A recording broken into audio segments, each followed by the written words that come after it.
Баршаңызға сәлем. Бүгін сіздермен оңай жасалатын дәмді пирогтың рецептін бөлісетін боламын. Видеоның соңына дейін көруге кеңес беремін. Құрамын төмендегі описаниеде қалдыратын боламын. Осылай жұп-жұмсақ болып шығады. Өте дәмді жасап көріңіздер. Ең әуелі жұмыртқамызды осылай миксерлейміз.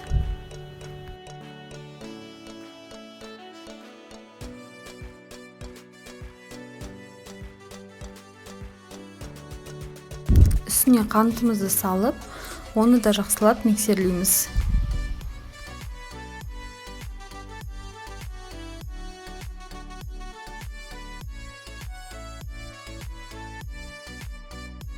Миксердің жылдамдығын күшейтіп, осылай қоймалжың қою болғанша араластырамыз.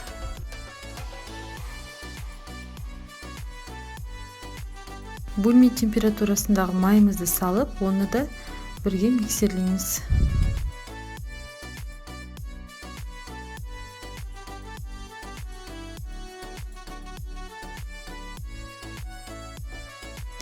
Бөлек ыдысқа ұнымызды електен өткізіп алып, үстіне 10 грамм разрыхлителімізді салып, жақсылап араластырып аламыз.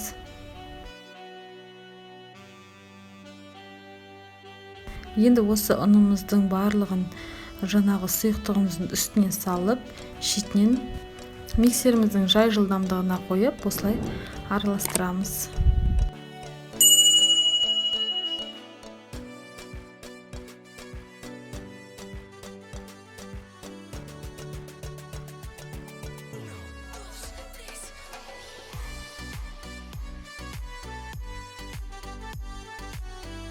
Әбден барлығын араластырып болғаннан кейін бізде осындай қоймалжың қамыр пайда болады.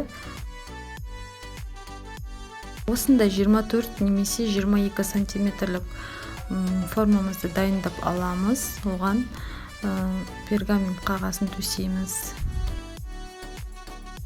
Алмамызды қабығынан, сүйектерін алып, тазартып, осылай қылып турап аламыз.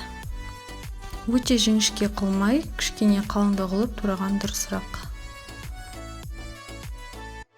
Дайындап алған формамызға осылай массамызды құйып алып, үстіне тазартылған алмаларымызды осылай әсемдеп салып шығамыз.